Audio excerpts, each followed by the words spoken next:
Aujourd'hui, je vous parle d'un liquide précieux, un fluide vital qui accomplit un travail essentiel dans l'ombre.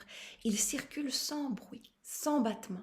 Il ne coule pas rouge, mais il nourrit, nettoie et protège. Sans lui, votre corps s'engorgerait et vos défenses s'effondreraient. Certains en parlent comme d'un trésor caché et d'autres n'en s'en préoccupent même pas. Non, c'est pas du champagne.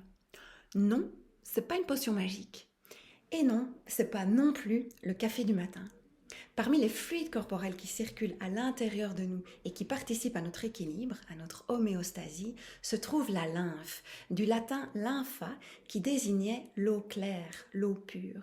Et la lymphe est un liquide translucide qui circule dans notre corps, dans des vaisseaux, comme le sang d'ailleurs, mais qu'on appelle des vaisseaux lymphatiques. Et elle joue un rôle essentiel dans le transport des nutriments, la défense immunitaire et l'élimination des toxines et des déchets.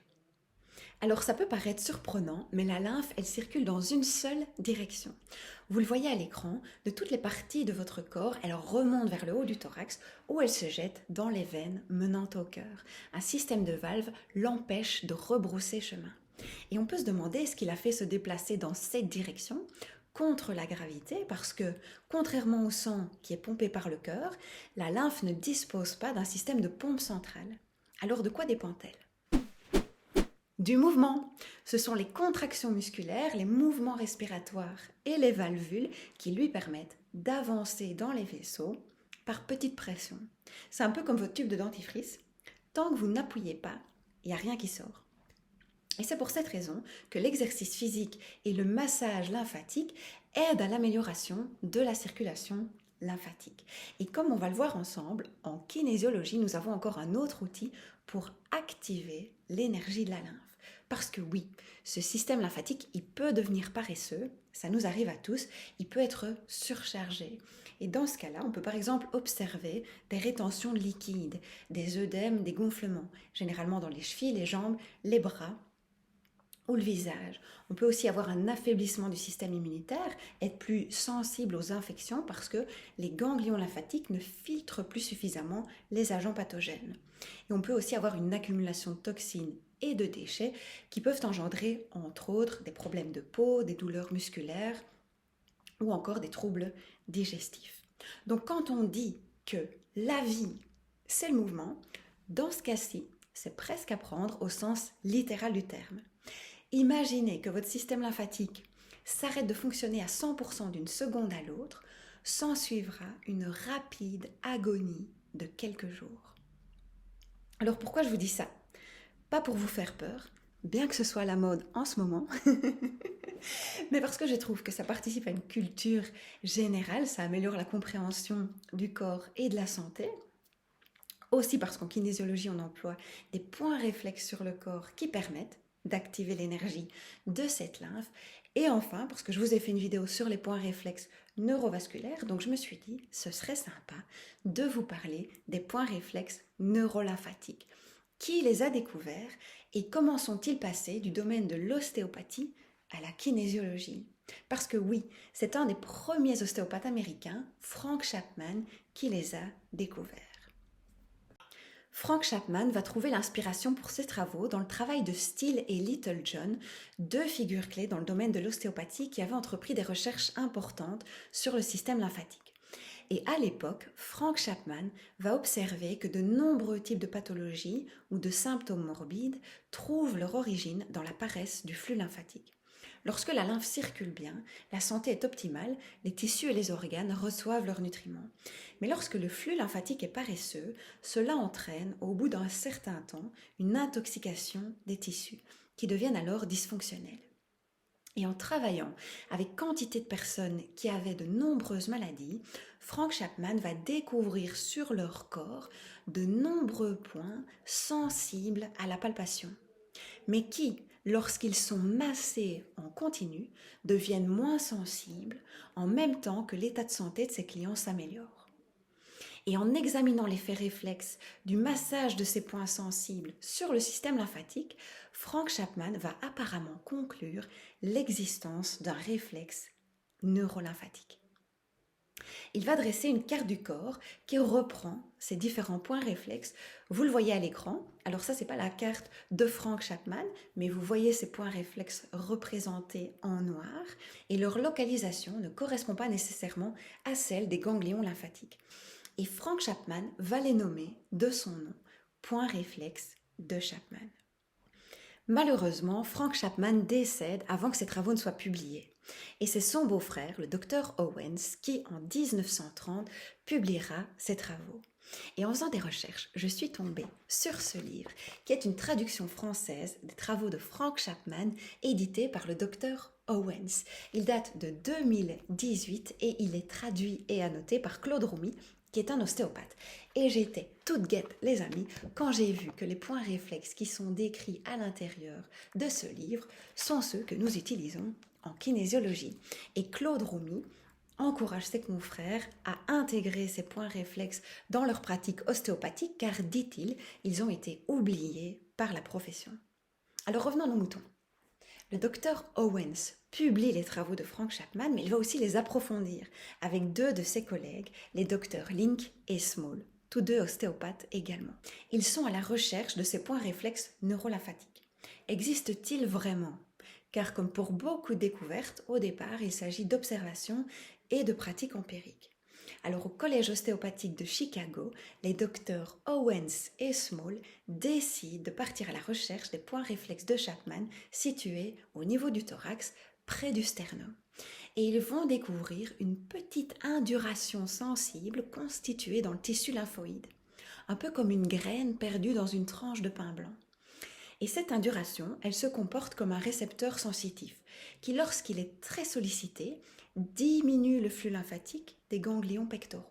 Mais lorsqu'il est traité, c'est-à-dire lorsqu'il est massé en continu, permet la dilatation des vaisseaux lymphatiques et un meilleur drainage des tissus, organes, muscles, glandes situés, tenez-vous bien, dans la région de la zone métamérie concernée. Alors c'est moins compliqué que ça en a l'air. Moi aussi, j'ai ouvert de grands yeux quand j'ai lu cette phrase. Donc permettez-moi de vous faire part de mes petites recherches. Représentez-vous la colonne vertébrale. Elle est traversée par la moelle épinière.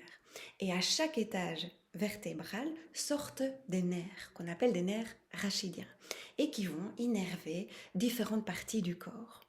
Et le corps, il est organisé en segments nerveux, qu'on appelle des métamères. Alors promis, c'est pas une insulte. Et chaque métamère contrôle une région spécifique du corps, mais qui inclut différentes choses, différents tissus, peau, muscles, organes, glandes, et donc une zone métamérique, c'est une région du corps qui est reliée à un segment précis de la moelle épinière. Si vous avez déjà été chez un chiropracteur, peut-être que vous avez remarqué au mur ce tableau électrifié du corps humain avec différents boutons. Et chaque bouton est associé à un étage vertébral et à une paire de nerfs rachidiens. Et lorsque vous appuyez sur un bouton, vous voyez différentes parties du corps qui s'illuminent. Eh bien, c'est un peu le même principe, même si l'analogie n'est pas tout à fait exacte, mais lorsque nous stimulons un point réflexe neuro-lymphatique, nous améliorons le drainage de tout ce qui partage la même connexion nerveuse. Le corps est quand même bien fait, hein. Mais bon, ça ne nous dit toujours pas comment tout ça est arrivé en kinésiologie. En 1965, les travaux de Chapman et de ses collègues sont approfondis par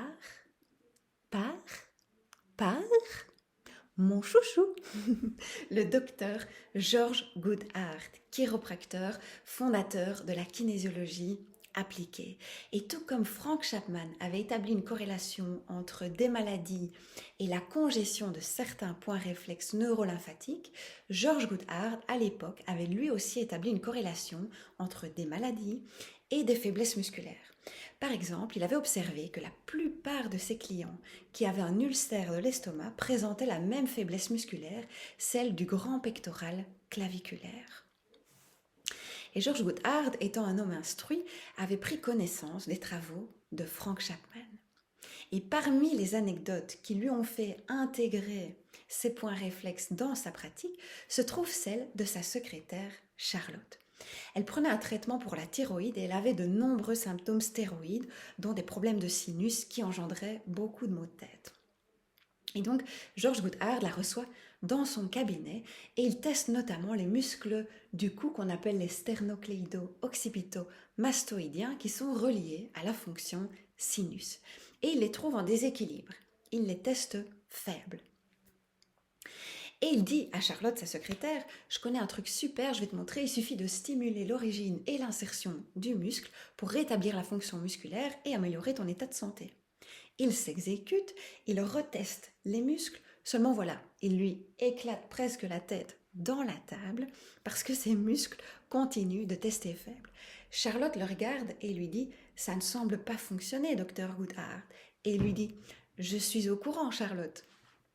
Et là, il lui parle de Chapman. Il lui dit, tu sais, je connais un gars qui dit qu'il y a des points réflexes un peu partout sur le corps et que quand il y a des problèmes de sinus, parfois il faut masser ceux qui se trouvent sous les clavicules. Alors il masse ces points réflexes sous les clavicules et lorsqu'il reteste les muscles, instantanément, il teste fort. Et Charlotte le regarde en disant, est-ce que ça aurait pu aider mon mal de tête ? Elle n'avait plus de maux de tête. Et à partir de ce jour-là, George Goodhart va étudier de façon systématique la relation entre les points réflexes de Chapman et les faiblesses musculaires. Et il va se rendre compte que le point réflexe neurolymphatique que Chapman avait associé à une maladie renforce très souvent le muscle que George Goodhart a associé lui aussi à cette même maladie. Alors à l'époque, c'était vraiment une tâche ardue de faire ce travail de corrélation, jusqu'à ce que, heureusement ou malheureusement, George Goodhart reçoit un client, le fils d'un collègue chiropracteur qui est atteint d'un cancer du système lymphatique. Et il présente de nombreux nodules lymphatiques, comme c'est souvent le cas dans une phase aiguë d'une maladie. Et il va stimuler ces nodules, alors une stimulation douce en raison de l'état de santé de cette personne, et il va observer le nombre de muscles qui répondent favorablement. Et c'était très intéressant, dit-il, parce que pour presque chacun des nodules, il pouvait trouver un muscle qui testait faible et qui répondait favorablement à une stimulation douce de ce nodule. C'est comme ça, par exemple, qu'ont été trouvés les points réflexes du muscle peutéron associé à la thyroïde ou encore le point réflexe du muscle sartorius associé aux glandes surrénales.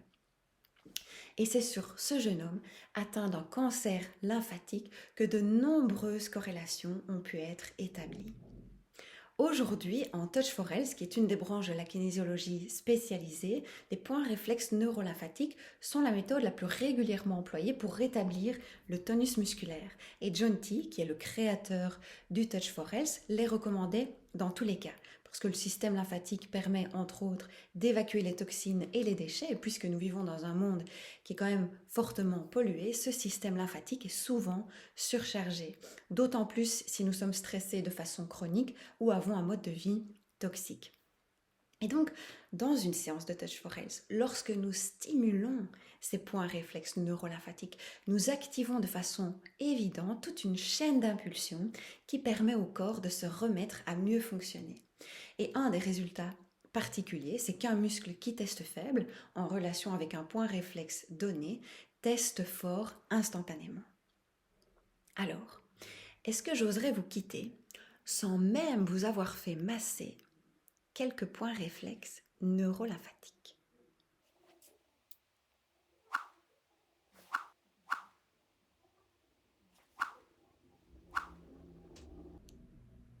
Oui. Mais ce que je vais vous proposer, c'est que quand vous voyez apparaître à l'écran le schéma avec les points réflexes neurolymphatiques, ils sont représentés avec des ronds noirs ou des traits noirs. Vous mettez pause sur la vidéo et vous parcourez ces zones du corps sur vous en les palpant. Et quand vous trouvez un point qui est sensible, vous exercez une pression appuyée et vous vous mettez à masser ce point. Vous verrez que certains points sont particulièrement sensibles. Alors ça peut être un massage un peu inconfortable, mais qui fait du bien. Si le massage de ces points génère plus d'inconfort que de bienfaits, allez-y beaucoup plus doucement et un petit peu plus longtemps. Et si l'inconfort perdure, alors arrêtez, soyez à l'écoute de votre corps. Et peut-être qu'en massant ces différents points réflexes, vous allez vous défaire de certains des symptômes qui vous occupent pour le présent. Gardez à l'esprit que la stimulation de ces points réflexes permet au corps de mieux fonctionner dans son ensemble, d'évacuer les toxines et les déchets pour que, comme disait Still, le fondateur de l'ostéopathie, le corps ne meure pas de petite mort. Et ne me dites pas que vous ne savez pas faire ceux qui se trouvent dans le dos.